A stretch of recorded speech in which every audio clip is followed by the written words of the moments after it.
Aerys II était un jeune roi prometteur, ambitieux et bien entouré. Nommant son ami Tywin Lannister à la charge de main du roi, le royaume prospéra et beaucoup parlaient d'un nouvel âge d'or. Hélas, plus le temps passait et plus la jalousie compulsive d'Aerys II se manifestait à l'égard de Tywin. Enlevé lors du défi de Sombreval, puis finalement libéré, le roi fut marqué à jamais par ce triste épisode, tant physiquement que psychologiquement. Enfermé dans une spirale mêlant paranoïa et folie, Aerys II semblait entraîner le royaume dans sa démence pour le meilleur et surtout le pire.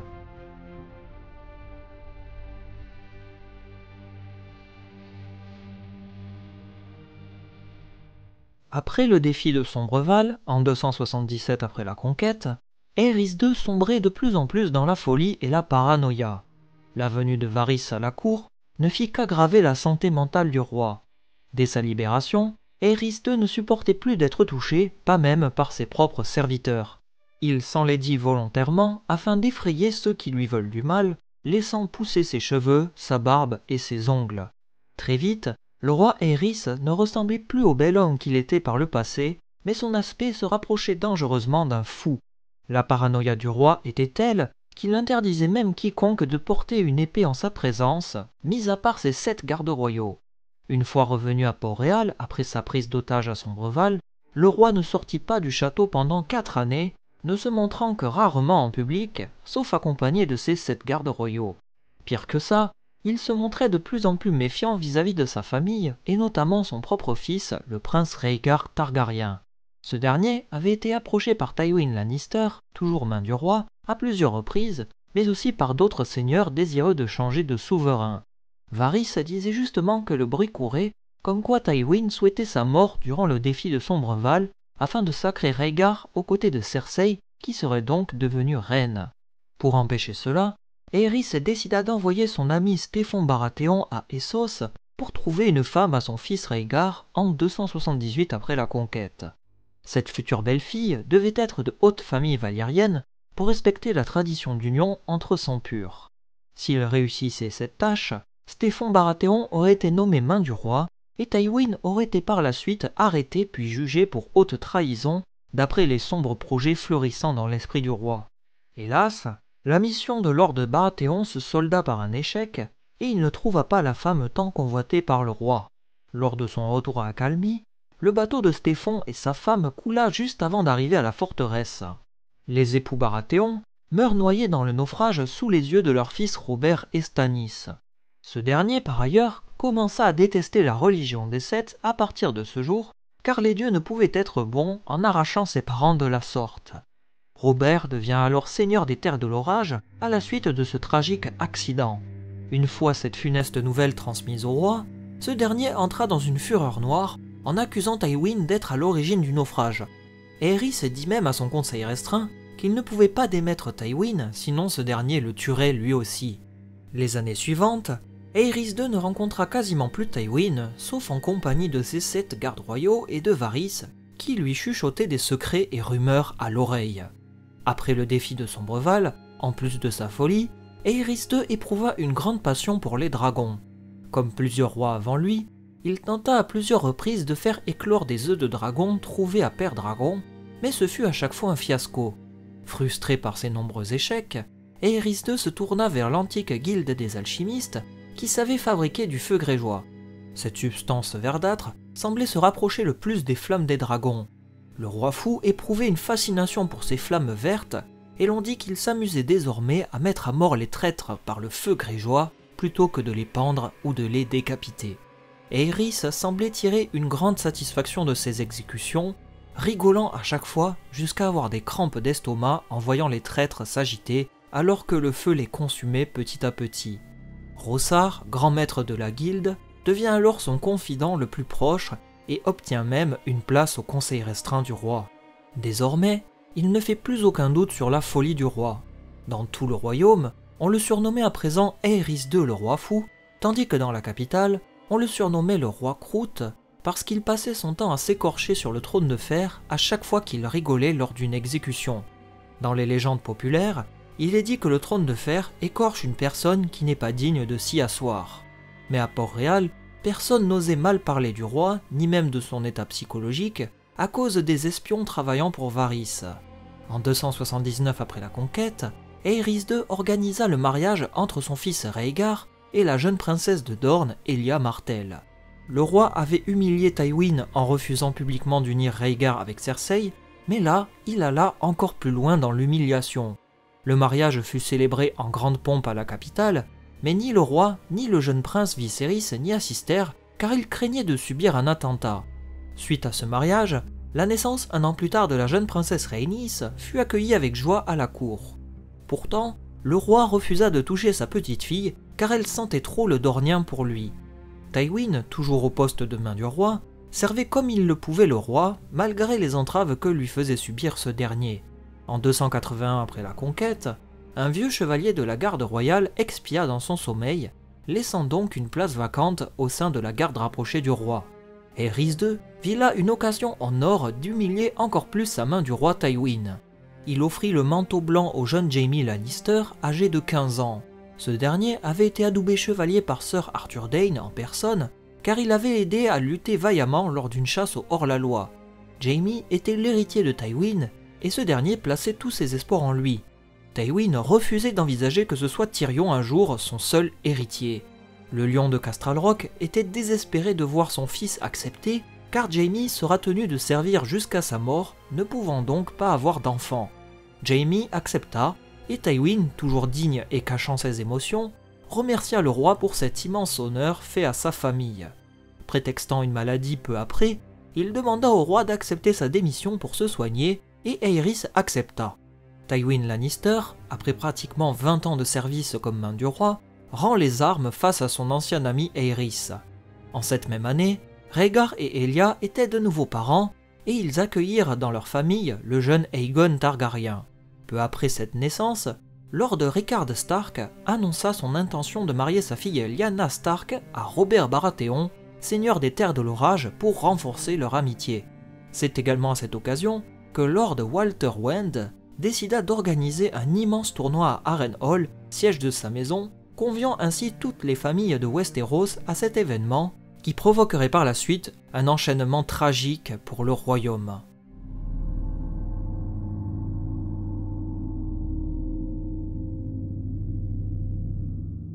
Ce tournoi est encore considéré comme l'un des plus grands et des plus importants de toute l'histoire. À cette époque, la maison Wend n'était pas réputée d'une grande richesse, et beaucoup furent surpris quand ils virent la splendeur du tournoi. Des rumeurs annoncent qu'un homme riche, préférant rester dans l'anonymat, donnait beaucoup d'argent à Lord Wend pour qu'il organise ce même tournoi. Beaucoup de noms circulaient, mais un seul semblait revenir avec insistance, le prince Rhaegar Targaryen. Le jeune prince héritier aurait, selon certains, donné de l'argent en secret à Lord de Wend pour qu'il puisse attirer suffisamment de seigneurs au tournoi dans le but d'organiser un grand conseil secret pour débattre de la folie de son père et d'une possible destitution forcée de ce dernier. À l'époque, les seigneurs conviés se partageaient en deux camps. Un premier camp favorable à Rhaegar pour sa bonté et sa douceur, préférant agir contre le roi fou plutôt que de continuer à le servir. Et l'autre camp composé de seigneurs qui préféraient fermer les yeux sur la folie du roi, car en le flattant, ils avaient obtenu des richesses et titres honorifiques. Ces derniers ne souhaitaient donc pas perdre leurs avantages avec Rhaegar. Maître Pycelle disait que le climat était quasi identique à la période opposant les Noirs et les Verts, juste avant le déclenchement de la terrible danse des dragons.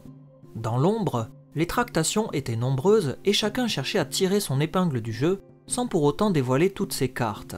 Les pions avançaient, quelque chose semblait s'agiter dans l'ombre, mais face au roi, tout le monde faisait profil bas comme si de rien n'était. Aerys II, conscient que sa place était en jeu au tournoi, décida donc de s'y rendre en personne. Le roi n'avait plus quitté le donjon rouge depuis quasiment 4 ans, et l'annonce de sa venue au tournoi d'Harrenhal ne fit qu'accroître le prestige de ce tournoi à venir. Une fois arrivés sur place, les seigneurs étaient horrifiés par la vision que donnait le roi. Maigre, enlaidi, avec des longs cheveux et une longue barbe, ainsi que des ongles acérés comme des rasoirs, le visage donné par le roi n'inspirait que crainte et dégoût. Pire encore, sa conduite permit aux seigneurs de contempler de leurs yeux la propre folie du roi. Aerys II passait subitement à de longs rires hystériques, des silences, puis à des pleurs, et même des crises de colère sans raison. Son regard était méfiant, distant et haineux. Entouré de ses gardes royaux et avec une apparence effroyable, le roi voyait des traîtres partout et il ouvrit la cérémonie d'ouverture du tournoi en nommant officiellement Jaime Lannister comme garde royal lors d'un immense spectacle public.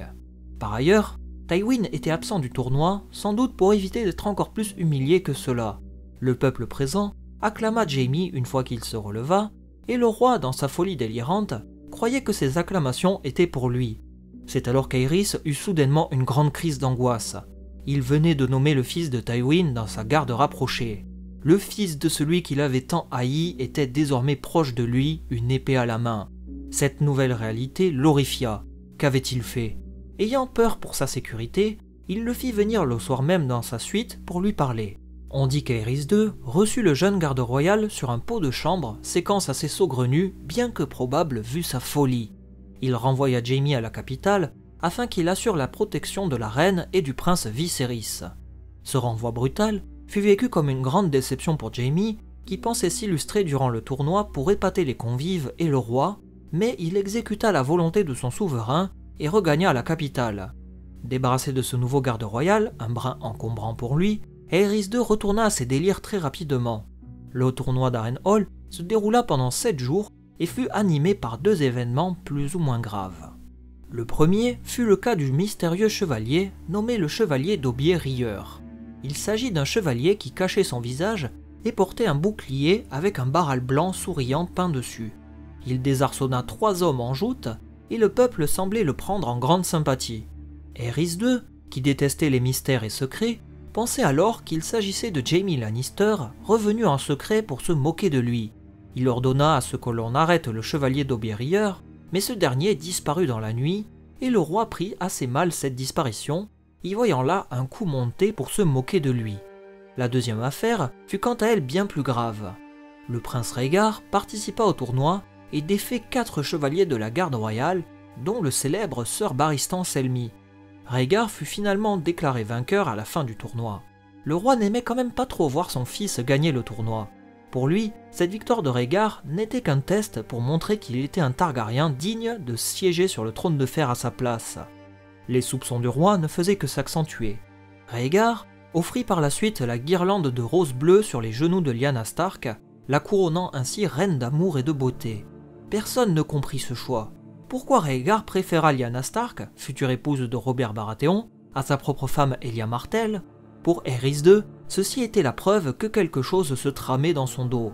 Pourtant, les frères de Lyanna Stark étaient furieux à la suite de cet acte de Rhaegar, tout comme Robert Baratheon, qui prit cet affront personnellement.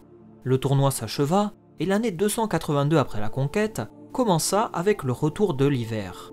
Frigorifié à son retour à la capitale, le roi demanda que les pyromans chassent l'hiver avec de la magie, et ces derniers firent brûler d'immenses quantités de feux grégeois qui illuminaient la capitale au loin. Un soir, dans le plus grand secret, le prince Rhaegar venait tout juste de partir en direction du Conflent, non loin d'Harrenhal, avec une douzaine de compagnons. Au terme de leur voyage, Rhaegar enleva la jeune Lyanna Stark, allumant les feux d'une sanglante rébellion qui fit basculer le royaume et l'histoire dans le chaos.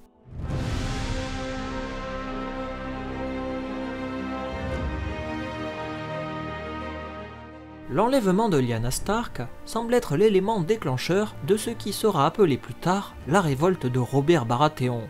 Mais la folie du roi semble aussi avoir joué un rôle dans cette décision de rébellion. Juste après la nouvelle de l'enlèvement de Lyanna, son frère Brandon Stark décide d'annuler son retour dans le nord et part en direction de Port-Réal pour parler de cette affaire directement à Rhaegar. Arrivé sur place, Brandon Stark va voir le roi et demande que Rhaegar soit amené devant lui pour répondre de cet enlèvement avec un duel judiciaire. Brandon ne trouve que le roi, entouré de ses gardes, et d'un signe de la main du roi, les gardes royaux et manteaux d'or se saisissent de lui. Ses quelques compagnons sont exécutés, et le roi convie les pères de ses compagnons à venir en personne à la capitale pour obtenir audience afin de demander la libération de leur fils. Lord Rickard Stark reçoit la demande du roi et vient à Port-Réal avec les pères des compagnons de son fils pour demander des explications au roi. Arrivé sur place, Aerys II fait emmener Brandon enchaîné, puis fait exécuter tous les compagnons de Lord Rickard Stark. Le seigneur du Nord, surpris par la perfidie du roi, lui demande alors un duel judiciaire pour laver son honneur et sauver son fils. Aerys II accepte la requête du sire de Winterfell et lui dit que son champion sera le feu grégeois, car le feu représente la maison Targaryen. Rickard Stark, surpris et désemparé, est alors vêtu de son armure, enchaîné puis suspendu au-dessus d'un brasier en fusion. Son fils Brandon est alors attaché avec une corde et il contemple son père se tordre de douleur alors qu'il est en train de cuire dans son armure. Le feu est encore plus nourri par les pyromans sur ordre d'Aerys II, qui ne peut plus se retenir de rire. Brandon s'étrangle à mort en essayant d'attraper une épée dont il ne fait qu'effleurer le pommeau. La mort des deux Stark horrifie la salle tandis que le roi fou éclatait de rire. Jaime assiste à la scène et commence à douter sérieusement du roi, mais Gerold Hightower, lord commandant de la garde royale, lui rappelle qu'il a juré de protéger son roi et non de le juger. Aerys fait ensuite envoyer une lettre à Jon Arryn en lui demandant d'exécuter les traîtres Robert Baratheon et Ned Stark et de ramener leur tête à la cour en gage de fidélité envers la couronne. Jon Arryn refuse de se déshonorer et fait lever les bannières de la révolte. Ainsi, la rébellion contre le roi fou était définitivement lancée.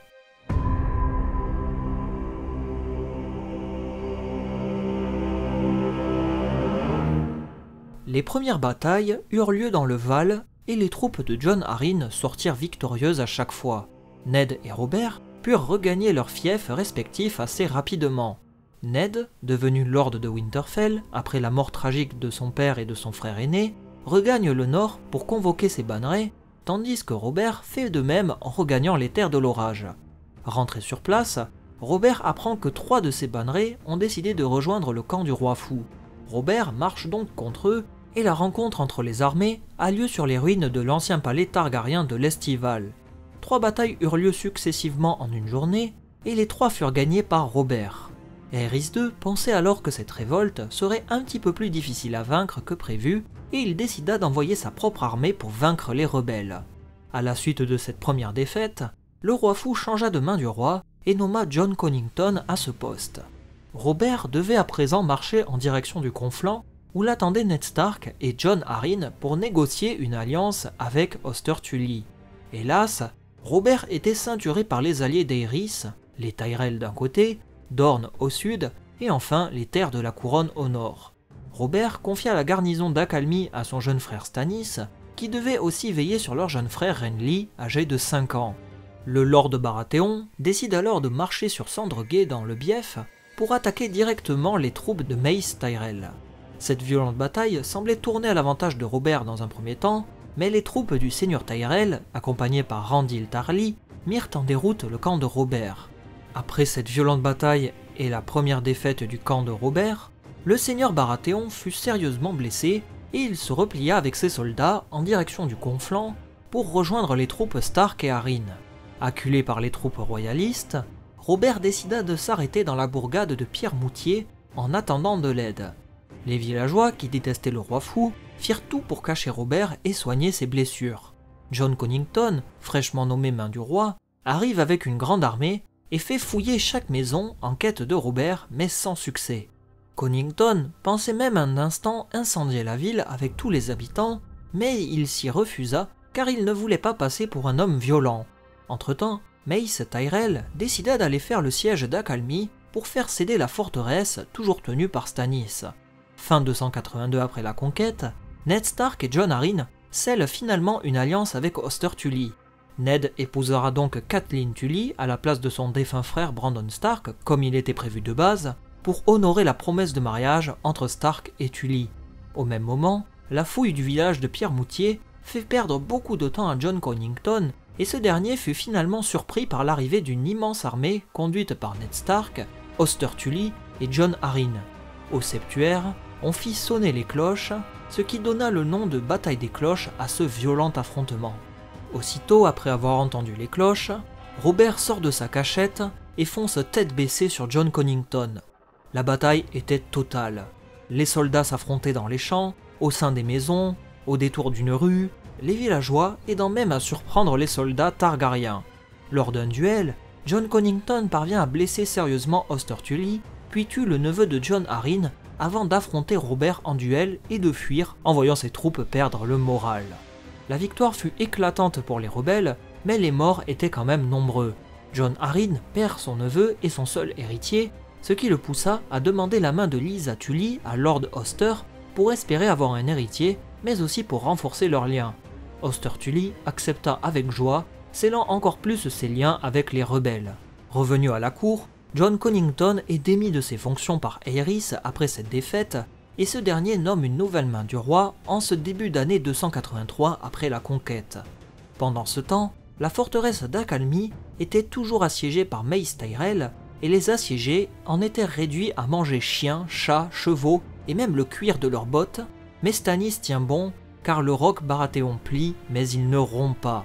Beaucoup ne comprenaient pas la stratégie adoptée par Mace Tyrell qui voulait à tout prix faire céder cette forteresse réputée imprenable. Son armée étant imposante, le lord Tyrell pouvait très bien attaquer les rebelles et les prendre à revers, mais le sire de Haut-Jardin voulait son instant de gloire en prenant le château des Baratheons. Début 283 après la conquête, Rhaegar réapparaît subitement à la cour et propose à son père d'aller affronter les rebelles lui-même. Le roi lui demande où il était passé pendant cette année, mais Rhaegar ne lui répondit pas. Des bruits prétendent qu'il s'en est allé cacher Lyanna dans le sud et qu'elle est constamment protégée par 3 gardes royaux, Sir Arthur Dayne, l'épée du matin, le lord commandant de la garde royale, Gerold Hightower, et enfin Oswen Went. Le retour de son fils semble redonner des couleurs à Aerys, même s'il reste très méfiant à son égard. Aerys accepte même à la demande de son fils d'envoyer un corbeau pour demander de l'aide à son ancien ami Tywin Lannister, qui restait à Castral Rock sans prendre parti. Le roi, dont la folie atteignait un point critique, commença à préparer son plan diabolique à mesure qu'il voyait le contrôle de la révolte lui échapper. Le roi fou demanda qu'on place des milliers de tonneaux remplis de feu grégeois dans la capitale. Il prévoyait de faire exploser Port-Réal plutôt que de perdre sa propre vie de la main d'un traître. Sa main du roi s'opposa vigoureusement à cette décision en lui disant que ce n'était que pure folie, et Aerys II le démit immédiatement de ses fonctions et le fit exécuter par le feu grégeois, toujours dans d'immenses moments de rire. Il nomma par la suite son ami Rossard, le chef de la guilde des alchimistes, comme main du roi. Aerys II, après chaque exécution par le feu, délirait puis allait rendre visite à la reine pour la violer sans que les gardes royaux ne puissent intervenir. Ainsi, à la suite des nombreux viols répétés contre elle, la reine Rhaella tomba enceinte. Un soir, Jaime montait la garde devant la porte de la chambre du couple royal avec un autre garde, puis il interrogea son frère juré après avoir entendu des cris de la reine. Jaime lui demanda s'il leur veut les obliger aussi à protéger la reine, ce à quoi répondit son frère juré, je cite, « Oui, on doit protéger la reine, mais pas contre le roi lui-même. » Avant de partir à la tête de son armée pour y affronter les rebelles, Rhaegar dit en secret à Sir Barristan Selmy que lorsqu'il reviendra victorieux de Robert, les choses vont changer à la cour. Sous-entendait-il qu'il allait destituer son père le roi fou? Nul ne le sait. Mais ce qui est sûr, c'est que la rencontre entre les deux armées eut lieu sur les rives du Trident.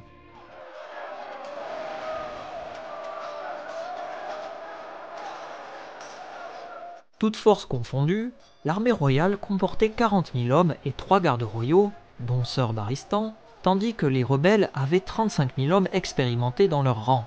La bataille eut lieu le long du fleuve du Trident où passait la route royale. Pendant cette violente bataille, Robert utilisa sa puissante voix pour galvaniser ses troupes. Il se trouva alors face au prince Rhaegar et l'affronta en duel. Tout le monde ici présent savait que de ce duel dépendrait le destin de la guerre. Robert Baratheon, avec son casque et ses bois de serre, fonça tête baissée sur Rhaegar qui para plusieurs coups.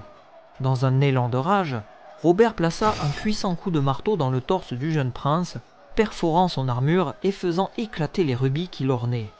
Tous les soldats alentour, qu'ils soient dans le camp de Rhaegar ou Robert, stoppèrent leurs affrontements et se ruèrent tous sur les éclats de rubis qui scintillaient le long de la rivière. Ned Stark arriva et il contempla le corps de Rhaegar ballotté par les flots, le torse perforé. 2 gardes royaux étaient morts ce jour-là, dont un qui était l'oncle des princes de Dorne. Sir Barristan, quasi mort, fut emmené devant Robert, lui aussi blessé par le combat. Roose Bolton conseilla Robert d'exécuter Barristan, mais Robert ne fit rien, par respect pour ce chevalier émérite de la garde royale, et ordonna à son propre maître de soigner les blessures de Barristan. C'est alors que des corps retentissent et une armée se présente au loin.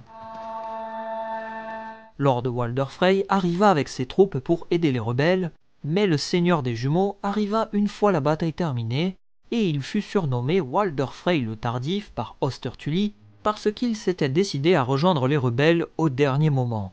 Robert Baratheon, blessé durant la bataille du Trident, laissa Ned Stark conduire l'armée jusqu'à la capitale.